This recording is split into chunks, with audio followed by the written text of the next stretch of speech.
आ रहे हैं एक्ट्रेस नुसरत भरूचा और क्रिकेटर ईशान किशन 4 जुलाई शाम 5 बजे। तो जी हाँ दोस्तों, जो लोग भी वीडियो देख रहे हो एकदम राइट वीडियो है। तो दोस्तों कल जो है 4 तारीख को शाम 5 बजे ईशान किशन आ रहे हैं पटना सिटी सेंटर मॉल में। जो जो लोग ईशान किशन के फ़ैन हैं तो फटाफट आ जाइए पटना सिटी सेंटर मॉल में। पहला बार सुनहरा मौका है दोस्तों ईशान किशन से मिलने का, तो फटाफट आ जाइए और ज़्यादा से ज़्यादा इस वीडियो को शेयर कीजिए, लाइक कीजिए, कमेंट कीजिए। और आप लोग बताइए कि कौन कौन आ रहे हैं, कौन कौन किस किस को दोस्तों ये इन्फॉर्मेशन नहीं पता था मेरे को। कमेंट कीजिए दोस्तों। आज मिलते फिर सिटी सेंटर मॉल में। तो चलो को ज़्यादा से ज़्यादा सब्सक्राइब कीजिए, वीडियो को शेयर कीजिए। आ रहे हैं एक प्राइज़ भी रखा गया दोस्तों, पता है उस पर दोस्तों दौड़ना है आपको।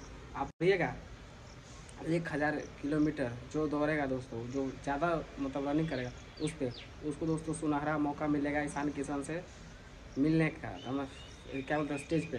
तो आइए, जो लोग हैं रजिस्ट्रेशन फ्री है, तो जल्दी से जल्दी रजिस्ट्रेशन कीजिए, जाइए दौड़िए जिनको मिलना है।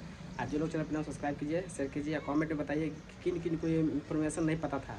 तो फटाफट कमेंट कीजिए, अब पता चल गया ना। फटाफट मिलते हैं कल।